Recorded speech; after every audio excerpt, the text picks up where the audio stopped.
ಘೋಷಣೆ ಕೊಡ್ರಿ.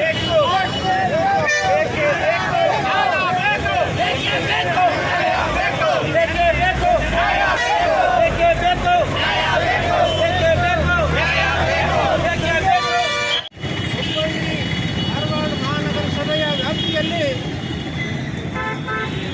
ಡಿವಿಜಿ ಕಾಲೇಜಿನ ಆವರಣದಲ್ಲಿ ಹಾಡು ಹಗಲೇ ನಮ್ಮ ಸಮಾಜದ ಕುಮಾರಿ ನೇಹ ನಿರಂಜನ್ ಹಿರೇಮಠ ಅವರನ್ನು ಅಮಾನವೀಯವಾಗಿ ಫಯಾಜ್ ಅಂತಕ್ಕಂಥ ವ್ಯಕ್ತಿ ಹತ್ಯೆ ಮಾಡಿದ್ದು ನಿಜವಾಗಲೂ ಸಹಿತ ಇನ್ನೊಂದು ಸಲ ಚಾಕುವಿನಿಂದ ಇರಿದು ಹಾಡು ಹಗಲೇ ಕಾಲೇಜಿನ ಆವರಣದಲ್ಲಿ ಮಾಡಿರ್ತಕ್ಕಂಥ ಕೃತ್ಯ ಇದು ಅಮಾನವೀಯ ಮತ್ತು ನಮ್ಮ ಕೊಪ್ಪಳ ಎಲ್ಲ ಸಮಾಜದ ವತಿಯಿಂದ ಜಂಗಮ ಸಮಾಜದ ವತಿಯಿಂದ ಖಂಡಿಸ್ತೇವೆ.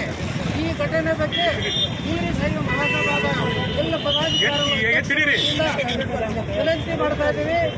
ಈ ಒಂದು ವಿಷಯದ ಬಗ್ಗೆ ದುರ್ದೈವದ ಸಂಗತಿ ಅಂದರೆ ಗೃಹ ಮಂತ್ರಿ ಆಗಿರ್ತಕ್ಕಂಥ ಪರಮೇಶ್ವರ್ ಅವರು ಈ ರಾಜ್ಯದ ಗೃಹ ಮಂತ್ರಿ ಹೇಳ್ತಕ್ಕಂಥ ಉಡಾಫೆ ಹೇಳಿಕೆಯನ್ನು ನಾವು ಖಂಡಿಸ್ತೇವೆ. ಅದೇ ರೀತಿ ಈ ರಾಜ್ಯದ ಮುಖ್ಯಮಂತ್ರಿ ಸಿದ್ದರಾಮಯ್ಯನವರು ಹೇಳ್ತಾರೆ, ಯಾವುದೇ ಒಂದು ಅಷ್ಟೇ ಭೂಮಿ ಆಗಬೇಕಾದ್ರೆ ಒಂದು ಕಾರಣ ಇರ್ತದೆ, ಇಬ್ಬರ ಮಧ್ಯೆ ಏನಾದರೂ ಇರ್ತದೆ ಅಂತಕ್ಕಂಥ ಸಂಶಯಾತ್ಮಕ ಮತ್ತು ಖಂಡನೀಯ ಹೇಳಿಕೆಯನ್ನು ಈ ರಾಜ್ಯದ ಮುಖ್ಯಮಂತ್ರಿ ಆಗಿರ್ತಕ್ಕಂಥ ಸಿದ್ದರಾಮಯ್ಯವರು ಹೇಳಿದ್ದು ಬಹಳ ಖಂಡನೀಯ. ಮಾನವೀಯತೆ ದೃಷ್ಟಿಯಿಂದ ಆ ಘಟನೆ ಹಾಡು ಹಗಲೇ ಆದಮೇಲೆ ಅವರು ಹೇಳಬೇಕಾಗಿತ್ತು. ಇಲ್ಲ, ಇದು ಯಾರೇ ಇರಲಿ, ಇದೊಂದು ರಾಜಕೀಯ ತುಷ್ಟೀಕರಣದ ಉದ್ದೇಶದಿಂದ ಈ ರೀತಿ ಹೇಳಿದರೆ ಯಾವುದೇ ಒಂದು ಘಟನೆ ನಡೆದದಿಂದ ನಾವು ಹೇಳೋದಿಷ್ಟೇ, ಆದಷ್ಟು ವಿಳಂಬ ಮಾಡಿದರೆ ಬೇಗ ಆ ಆರೋಪಗಳಿಗೆ ಗಲ್ಲು ಶಿಕ್ಷೆ ಆಗಿದೆ.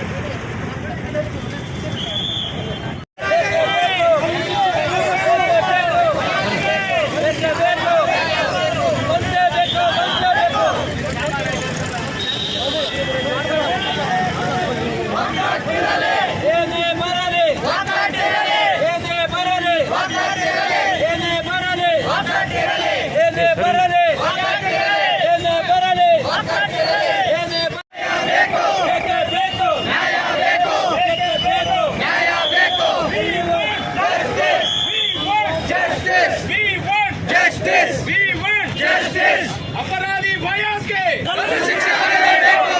ನೇಹಾಳ ಆತ್ಮಕ್ಕೆ ಇನ್ನೊಂದು ಇನ್ಸಿಡೆಂಟ್ ಆಗಬಾರದು ಅಂತ ನಮ್ಮ ಉದ್ದೇಶ.